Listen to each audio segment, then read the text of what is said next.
This is the My Campaign Coach podcast, where we talk about how to win elections. Every week, we let you hear straight from the best consultants, operatives, and candidates in the game, all for one reason, to help you win. For more information about how we can help you win, visit mycampaigncoach.com. Now, here's your host, Raj Schaefer. Welcome to the How to Run for Office podcast from My Campaign Coach. This week, we're revisiting an incredibly important topic that we haven't touched in a couple months, opposition research. John Lapp of Intel's joined us back on episode 18 to talk about the topic, but there's a lot more that we could talk about in just one episode. So this week, Willis Jones of Capital City Research is here to discuss some of the biggest takeaways he's learned from over 20 years of work in the business. Willis is based in Missouri, but does work for Republican campaigns in a number of states. His mission is to arm their clients with every piece of information possible. But that's really only part of it. They really do a lot of work to help interpret the data as well and show how it can be weaponized during the campaign. Good opposition research and rock-solid vulnerability studies are incredibly important to any winning campaign, and I'm really stoked to have Willis here to talk about those subjects. Willis, welcome to the podcast. Thank you, Raz, for having me. Well, it was great to get connected with you, and I've really enjoyed looking over some of the stuff that you provided me, some of the templates and the example work product that you do. It's really cool kind of reading through some of that and how specific you guys are. But before we dive into the meat and potatoes of this subject, let's get to know you a little bit better. Kind of tell the listeners about your background, where you come from, how you got hooked into politics, and where opposition research came into your career. I'll be glad to do it. I originally come from a small town in southeast Oklahoma named Stigler, Oklahoma, and I wound up going to College of the Ozarks outside Branson, Missouri. And how I got involved in politics and opposition research is one of my academic advisors at school knew that I had a big interest in conservative politics, and he brought me two pieces of information. Folks looking for interns. This is way back in 1995. Just a couple years ago. A little while back. And one thing showed the internship was going to be an unpaid internship for working for a state representative here in Jefferson City, Missouri. The other internship was going to pay me $500 for the whole entire semester, working for the House Republican Campaign Committee. And they said that I was going to be doing research and, other errands as needed. And me being a poor college kid, I went for the $500. Smart man. Not really knowing what I was really getting into. And I started, doing that, and it was something that, wow, I really like this. And I think I'm pretty good at it. And other people started to think so too. But I had different jobs off and on, but all through that period, I was still, working on research for different various folks. But the bulk of my time, how I got started in politics and started building a name for myself, I worked for a consultant by the name of David Barklage. A consultant of St. Louis, and he's a really dear friend to me and a mentor to me, and still work with him on several projects to this day. But it just started getting to a point where I started having other people, through word of mouth, started asking me for my services, and I just started, just kind of growing from there, and I founded Capital City Research back in 2014. And it was like a light clicked on in my head, in 2015. I was having people come to me by word of mouth. I'm like, wait a minute, why should I rely on just word of mouth? Why don't I just start, being more proactive and start marketing myself? And, the business has really picked up. I now have 5 people that work for me, helping put things together for me. And we've worked on races in the past 2 to 3 years, from Washington State all the way to Florida, New Hampshire to Arizona, and everywhere in between. And we've been able to do this by providing solid opposition and vulnerability research and at very reasonable prices compared to most competitors of ours nationwide. And that's really cool. My philosophy is real simple: just keep people happy and give it at a price that they could afford. That's a good way to go, especially in politics, where it seems like a lot of consultants have the opposite philosophy. So it's really cool to hear about your story of getting your business going. And you know, a lot of our listeners, the ones that aren't candidates, many of them are people that want to work in politics. And I always like to be able to make sure they hear the different paths that people take. You know, in my case, I started knocking doors when I was 10 for a friend of my parents who was running for office, and I got hooked on it. And I've worn a bunch of different hats over the years. But most of our guests that come on here that are consultants or campaign staff, it's just always neat to hear how different their backgrounds are. We've probably had 20 or 30 of those kind of folks on here, and we've got 20 or 30 different stories, all different. And my hope is that the listeners that are wanting to get in, they'll actually hear that, and hopefully be heartened by the different options and different crazy opportunities that are out there. And I think you're right that when you come into this, you're willing to put your head down and work hard and focus on delivering a good product, and you making sure you keep your clients happy, that over time, both word of mouth and opportunities for broader growth are going to present themselves. And that's definitely been my experience in politics and the consulting side, and yours as well. Let's move over a little bit, because I'm talking into the meat of this. So let's start off by kind of getting your explanation of why you think opposition research is important and how it's ideally going to help a campaign. And let's look at both the opposition side and the vulnerability kind of at the same time, because they're kind of flip sides of the same coin. Sure. Opposition research, in my opinion, is absolutely critical to a campaign. You have to know what your opponent is about. You have to know, if they've been in public office before, how they voted on particular issues, if they've been in business, their business record. Everybody is as different as our fingerprints. Everybody's unique, and opposition, if you don't know your opponent, you're going into war blind. And being able to know what your opponent is about helps you draft your message. So that kind of folds into a vulnerability research, why that is important as well. Again, if you don't know your opponent, you're going in blind. And if you do know your opponent, that helps build your entire campaign. When you have a completed research packet for myself or someone else that provides this information, provided they do it right, you're going to know everything there is to know about your opponent. How they've registered to vote and their public record. If they've been sued or have had tax liens or filed for bankruptcy or been arrested, or things that they have said on social media and news articles and everything like that. And if the particular thing that you find vulnerable, you base that, you frame your campaign around that. And I'll flip over to why vulnerability studies are important. I think vulnerability studies, as you had mentioned previously, is at least as important, if not more important, than finding out about your opponent. Right. I'll give you an example. Way back in the early 2000s, I was working on a state senate campaign, and it was a special election, and the person that was running for office, we had what we call, quote unquote, the conversation with the candidate, like, is there anything we need to know? Mm-hmm. And he said, no, I'm all's good. I'm a good family man. I got a wife and 4 kids, and all's good. And like 10 days out, and we just kind of took him at this person's word. And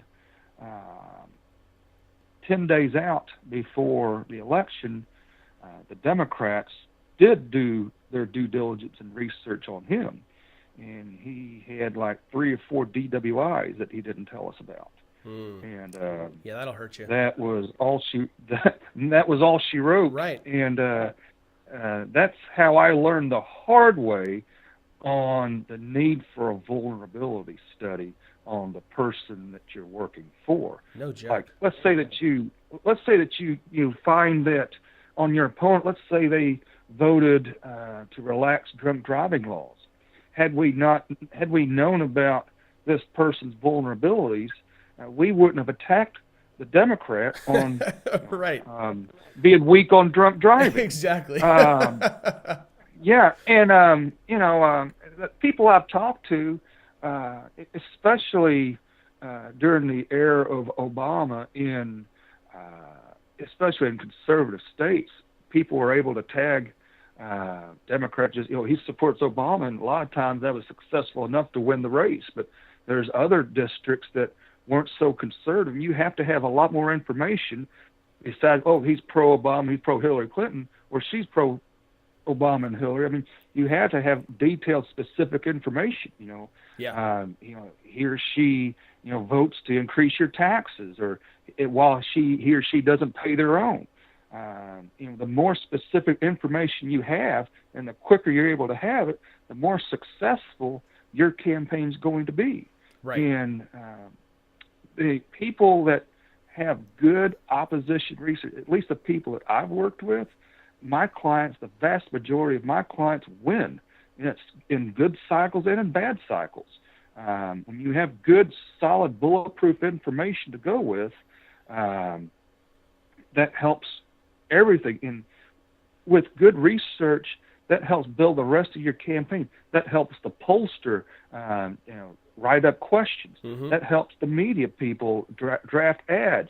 That helps the fundraising people, put together fundraising memos like, hey, are you sure you want to vote for someone who's increased your taxes 61 times? Yeah. Well, it gives a lot of specifics to where we're no longer talking about generalities. We're no longer saying, he's soft on crime or he's pro-abortion. We got specific numbers. We can say this man voted 57 times while in the state house to make abortion easier for people to get and easier for the doctors to kill children. You actually have numbers, and that makes it so much more powerful. You can be specific. And when it comes to the vulnerability side, like you said, it's going to make a big difference. As a consultant, you're going to give different advice to your client if you know they have a specific vulnerability. If you know they have a bankruptcy 5 years ago, or that they had DWIs 6 months ago, you're going to give different advice. And I always think that's one of those. That's something that should be done as early as possible, right? I actually like doing it during the exploratory phase prior to launch. Because there's plenty of stuff out there like those DWIs where you might just advise a candidate not to run. You might say, look, you're great in a lot of ways, but you got some very specific vulnerabilities here. They will be used against you. Your reputation will suffer. Your family's going to suffer. And there's somebody better that has a better shot at taking this race. So you need to step aside. And either way, whether it's telling them to get out of the race or just knowing what your path to victory looks like, it's part of, I use a lot of looking at military strategy and politics is very similar. And it's just kind of some good old Sun Tzu, looking at knowing where your opponent is strong and where he's weak and what your strengths and weaknesses are. And if you're not very, very aware of how those match up, then you can't put together a good battle plan. And with the right research packet, agreed, especially when it's not just data points, it's actually you actually have a good firm where, much like the work you do, where you're able to go through and tell them, hey, this is what he did and this is what it means. In the sample packet that you sent over to me, I was looking through and seeing, in this one case, this Democrat state rep, he was running for state senate, and he had hundreds, like nearly 1,000 absences from committees and floor votes. Right. And so you went through and not only logged what those were and what some of those important issues were to the district, so you could point out, well, this is really important to you. Well, he decided it was more important for him to go study for law school on your dime while this vote was being cast. He decided to miss that. And he broke those down by type of vote, by the year, by all those different things. All that done, I mean, it's very, very time consuming to do all this, right? But the campaign gets to have a fully digested report that you can go through there and see what are the ones that we want to have poll tested. Are there things that we know already are really important to the district that are big red flags? And even when they don't have, in this case, the guy's background was clean, his military record was good, he had no bank liens, no late taxes, no lapses in voting history, all those things. But his voting record was his liability, and you were able to go through there with a fine-tooth comb and identify all these different weak points where he did not line up with the district's values. And so you're not just talking in generalities. You have specific talking points that you get to test and get to use when you're talking to voters, and that's huge. Correct. Now, let me go back on the vulnerability studies. Now, there have been conversations I've had with clients, and I advise them, you probably don't need to run for office, but those vulnerability studies, you were mentioning about bankruptcy. One of the clients that I've had, he had a bankruptcy on his record, but we knew about this more than a year before the campaign, before the election. But we were able to frame this person's campaign to where, hey, look, he's a small businessman. He knows what it's like to struggle like you do. He wasn't born with a silver spoon in his mouth. And he's going to go there and represent you because he knows how difficult it is to deal with government regulations and excessive bureaucracy. Mm-hmm. And we were framing his campaign to inoculate him against what we knew would be a real brutal attack on him. Right. And because we were able to frame it, we were able to insulate him from that attack. And this person is sitting in a legislature right now, and he was successful in turning back the Democrat attack. Mm-hmm. Well, and one of my had favorites, that information on himself. Well, one of my favorite examples of not inoculating yourself to known things is George W. Bush during his first presidential run with his DWI, mm-hmm. and that was something that Karl Rove knew about from day one, and they both said since then that they wish they would have come out with that and just kind of they would have done a controlled detonation on that early in the campaign before they built up the whole trust, help is on the way stuff, that they would have got that out there, because as Correct. it was, it very nearly derailed his candidacy and likely cost him the popular vote there in 2000, because mm-hmm. It was finding out about that in October versus a year and a half prior. The difference in the framing and how his candidacy, what people believed about him, was huge. But had he come out with it early on, it would have been at his in his timing, and he would have been able to tell the story of how it changes, how that literally changed his life. And it could have been one of those things where people really didn't care about it because of how he told the story and how he was able to frame that issue. But it very nearly meant we had a different president, had Al Gore in there, because they mm-hmm. decided not to do that. Yeah, I mean, that's things that you learn from my 20 plus years of working in politics on the research end. I mean, there's things you learn, there's mistakes that things are made. I mean, not so much as far as the accuracy of the work, but how it's implemented into the campaign. And it's kind of like a lawyer practicing. The more experience you have, the better you're going to be. And that's what we bring to our clients is we've been at war, more than 20 years. We know what it takes to take a person to victory. Mm-hmm. Do we win 100% of the time? No, but it's north of 70% over the past 20 years, and people don't hire my firm for a race that's going to be super easy. They hire us because they're in trouble or they're afraid they're going to lose. Mm-hmm. So good work and good research wins campaigns time and time again. Well, and going back to the vulnerability study thing, a lot of the time, much like that candidate where the DWIs came out for you, most of the time when you had that first conversation and you say, okay, so what's out there? What are they going to attack you with? Most times the candidates don't have a good answer. The vast majority of them are like, I'm a pretty good guy. I don't have any second family sitting off over here, and I don't have I don't really have mm-hmm. big bankruptcies or anything, and I don't sleep around on my wife or commit sexual assault. They look at those types of things. And that's great if they right. don't, right? But the problem is sure. There's so many things that you can be attacked on that don't have to do with you being a jackass or doing illegal activity. There's a lot of things that you can be attacked on, or that, as you mentioned, you wouldn't be on the offense about if you knew of. And so having that third-party vulnerability assessment is really to help check the candidate's memory and to make sure that you get to look at it through the view of a voter or the opposition rather than just the candidate. Because in most cases, these are decent people who think they made pretty good choices. There's some rationale behind what they did and when they did it. And so much of the stuff in their past, it doesn't have a big flashing red light above it that says, hey, this is a liability. But that's through their own self-justified thought process, right? So we got to look at it through the lens of a voter or somebody who wants to attack us and take us down. And so we have to be able to go review that stuff from a third-party side and come back and say, okay, well, here are those things that you thought were perfectly fine and in good faith, and maybe they were the right decision, but yet you're going to be attacked on them. You voted this way, or you missed that thing because you missed an important vote because it was, you were sick that one time. Well, we need to get the doctor's note because they're going to attack you because you're saying you care about this, but you missed this vote. We better get the doctor's chart and prove that you were on your deathbed that day. Right. There's those types of things that if you know about ahead of time, you can prepare for. But if you don't, then you're going to be opening yourself up to huge liabilities. And the beauty of having that information, one thing is you're able to prepare a response. If you know you're going to get attacked on something, you're not going to wait until the day that they drop it to start preparing a response. You're going to have something in the chamber, locked and loaded, ready to go, and you're waiting for them to attack. And that's where you get to decide, is this something I want to set off preemptively, or is this something where I wanted to wait on it and wait for them to attack so that I can counter?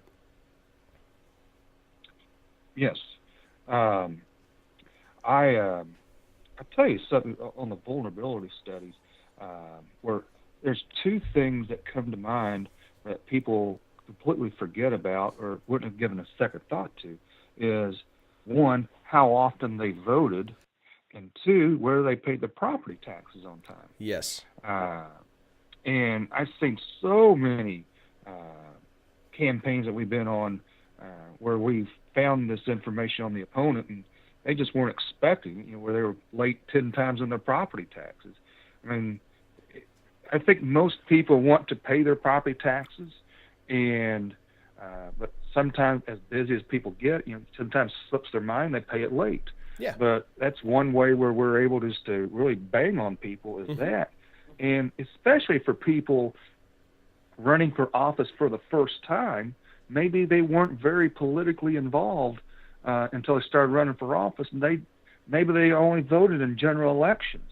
And we make the case a lot, you didn't vote in a primary, you didn't vote in the presidential primary, you didn't vote in a local race. I mean, what's wrong with you? I mean, they oftentimes run saying, I'm running because I care so deeply about these things, and we've got to have people stand up and fight.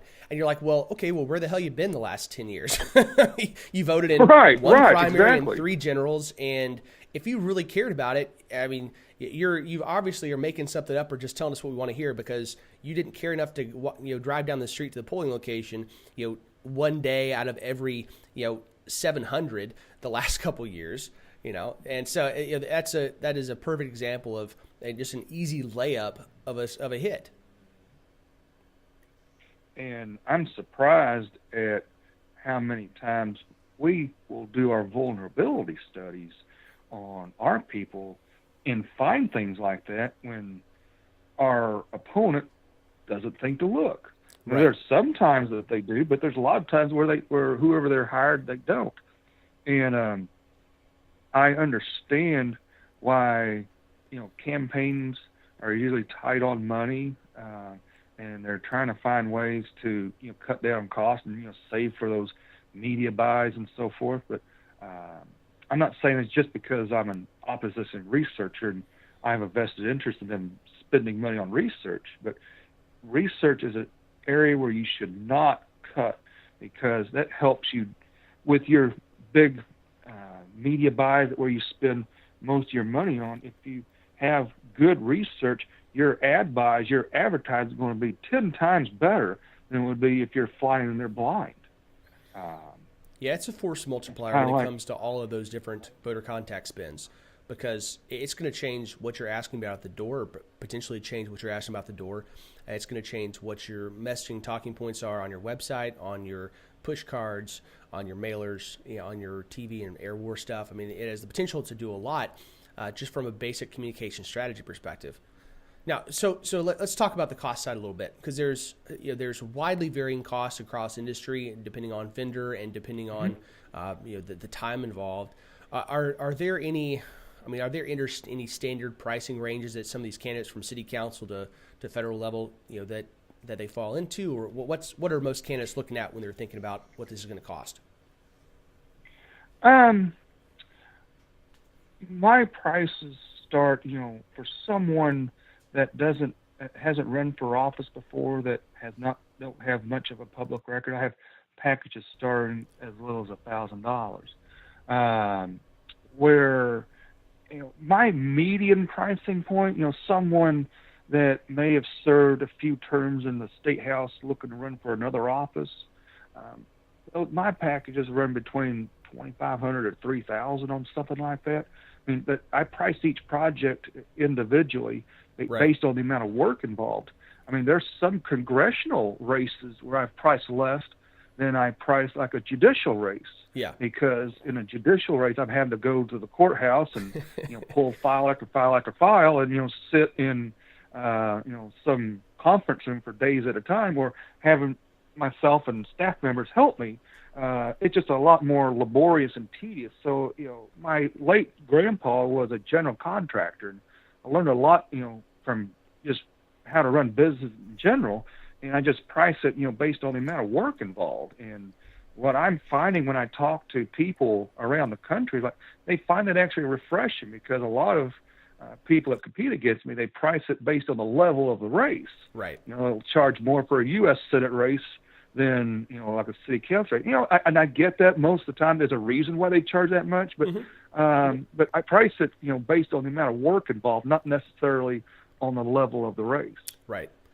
Well, and that makes a lot of sense, because we're not just talking about you don't just have some web portal where you plug it in and say, okay, give me all the data about this person. That's not the way this works. But I think that's the way a lot of people, in this digital age we live in, that they just assume that that's somehow this is either, it's all out there, we just don't know the right search terms, or that you got a special search engine, and you do. But there are a lot of these things you're having to go to the courthouse, you're having to dig through documents, stuff that's not digitized, or that you have to go view in person or go down there. Even a lot of county records offices, they have all their stuff on a system where you have to actually go there physically, even to view it on their computer system.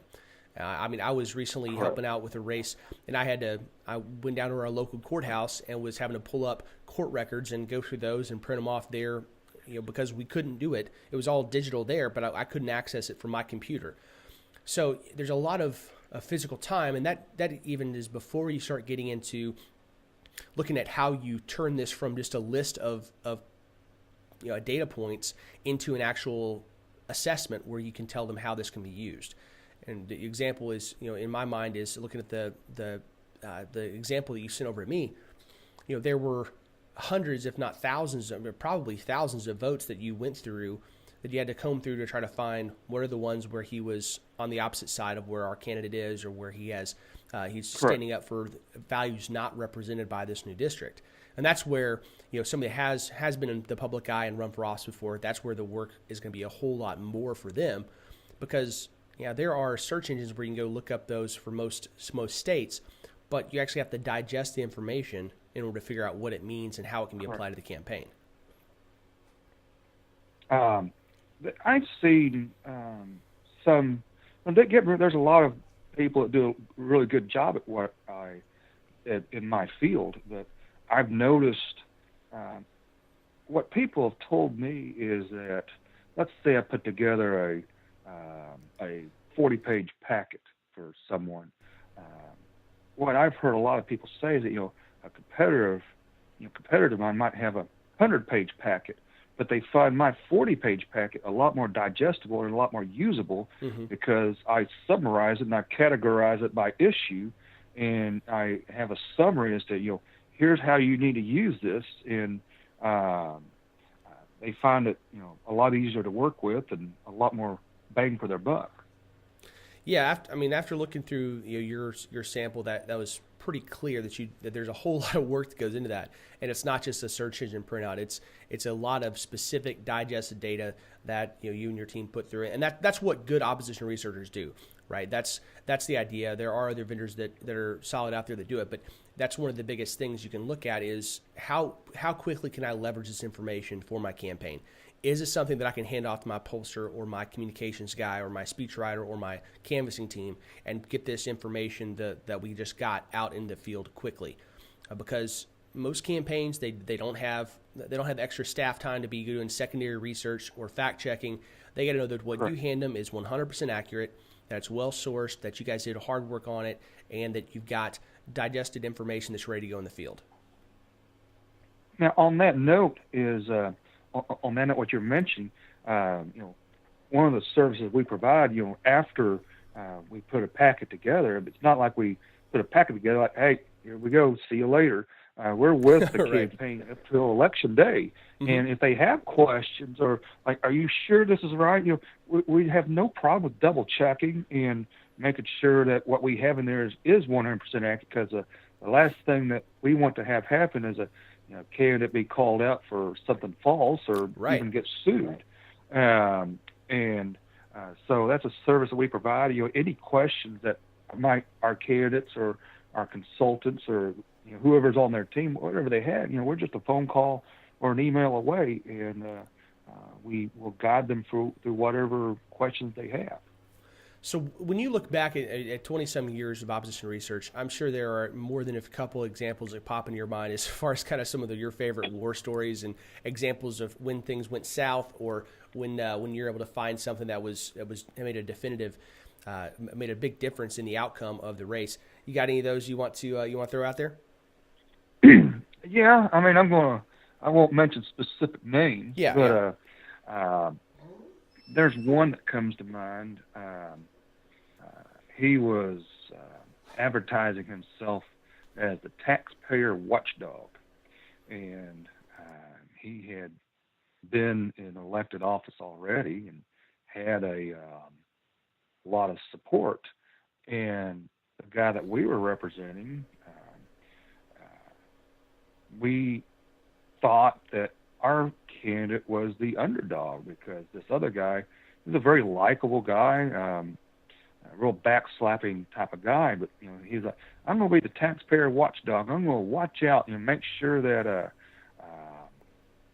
we're going to hold government accountable, and that sort of thing. But we started digging around, and he'd had $63,000 in unsatisfied tax liens. And so what? Yeah, and that race went from being a toss-up to where our candidate won 2-1. Right. And one in this past cycle, there was a gentleman that said that he was a doctor, and I put that into our packet. I put quotation marks around the doctor because we couldn't find any evidence of where he was a doctor, whether it be, he wouldn't claim to be a physician, but he's claiming that he had like a doctor of philosophy, a doctorate of ministry, and this person was a pastor. Mm-hmm. He could not find any evidence of where he had his doctorate from. And so I had one of the people that worked for me, like, call down to this guy's office and make a story that I'm interested in this state's politics, and I'm working on a paper to find out more about state politics, and I find your story very interesting, and I told this person to ask him, where did you get your doctorate from? So this person asked, and they actually got a hold of the candidate themselves. We were expecting to get a hold of campaign staff or something like that, but right. They actually got a hold of the candidate, and they asked him, like, they just wondered, where'd you get your doctorate from? And he just went ballistic, said, how dare you ask a question like that? You're a Republican plant, and, how dare you, and just went off, for like 5 minutes. And so we made a note, like, well, we can scratch off the doctor. Because most people, when you ask them where they got their education, they don't have a problem saying that. But, it's kind of a simple question. This guy got and, there's times where I'm having to go to local courthouses or school boards, city councils, places like that where the records aren't digitized, and especially in a small town, word gets around that someone's snooping around on their favorite person. And, yeah. They just start drilling. Why do you want this? Who you with? That type of thing. And one example comes to mind where I was looking through school board records, and this person was on a school board for 12 years. It was in the suburbs of St. Louis, and this lady that was in charge of the records, she was coming up with every excuse in the book to, we don't have time to let you look at that. No one's ever looked at these records before. Why do you want to look at that? They're extremely defensive. But I even had a lawyer draft up a letter like, you will abide by the Missouri Sunshine Law or else. She buckled after that. But I was in there for 3 days, and this lady was just staring at me the whole entire time, with her arms crossed and giving me the evil eye for 8 hours a day. I'm like, wow, that's impressive. I could tell that she wanted me out of there, but we found some good stuff, and that helped our client go to victory by like 150 vote margin out of like 50,000 votes cast. Wow. It was actually a Democrat-leaning district, but our candidate was able to pull it off. But you, as an opposition researcher, you have to be strong-willed. You cannot be intimidated easily, or you will fail in this business. No doubt about it. Well, I'll tell you what, Willis, as we're wrapping up here, what you got any final words of advice for folks, for candidates, or for even anybody interested in getting into opposition research or going to work for somebody? I got a couple words of advice for candidates. Do not cut opposition research out of your budget. You don't necessarily have to use me. We'd love for you to use me, but my company, but whoever you're using, don't cut that out of your budget. It's a critical part of your budget. That would be like skipping on oil changes to save money. If you don't spend money on the oil changes, you'll destroy your car. And if you don't spend money on opposition research, it's usually between 2 and 5% of a budget, if not less. That's an area you don't want to cut. And on opposition research, people that want to get started, I have people help me, go through votes, and some of the work is tedious and it gets boring at times, but there's times where you find that silver bullet and it makes it all worth the while. So if people want to look to get into this business, be willing to work hard. And I find so many people in their early 20s, want to get a glamour job immediately out of college. And for most folks, that's just not going to happen.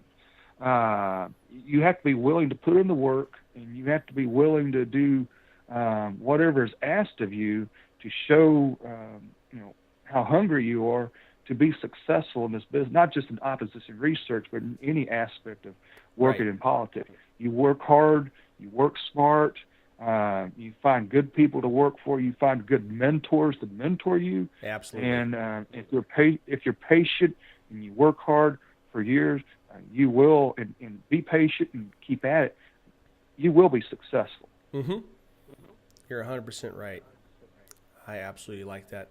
Yeah, that's been my experience, and it always breaks my heart when I see folks that are graduating college or something, and they're the only thing they can see wanting to do in politics is getting on Fox News or on they want to be in front of the camera, and it's like, okay, right, maybe get that opportunity, but I find that I've seen more than a few examples of folks that even the few that do get to achieve that flame out quickly because they didn't have to go do the hard work, they didn't have to do some of those things, and so they don't have as much to offer down the line.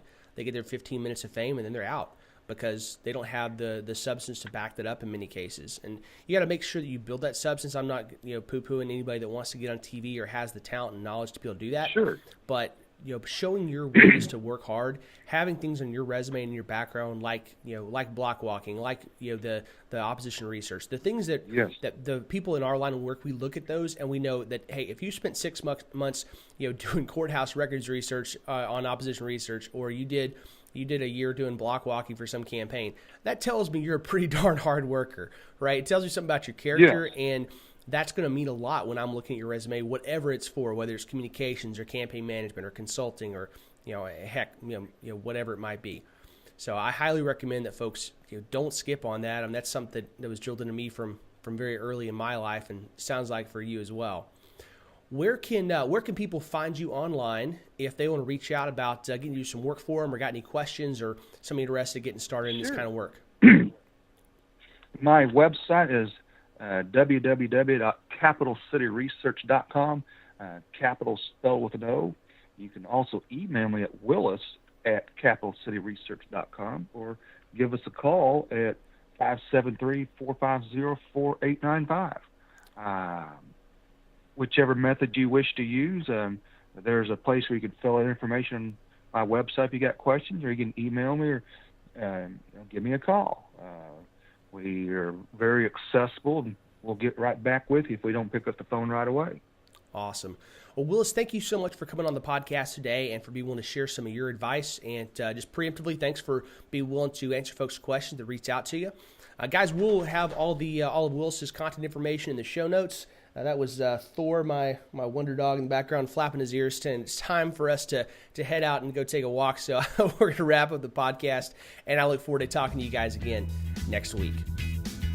Please subscribe and rate us on iTunes to help spread the word. We'll be back with you next week with more campaign insights from My Campaign Coach.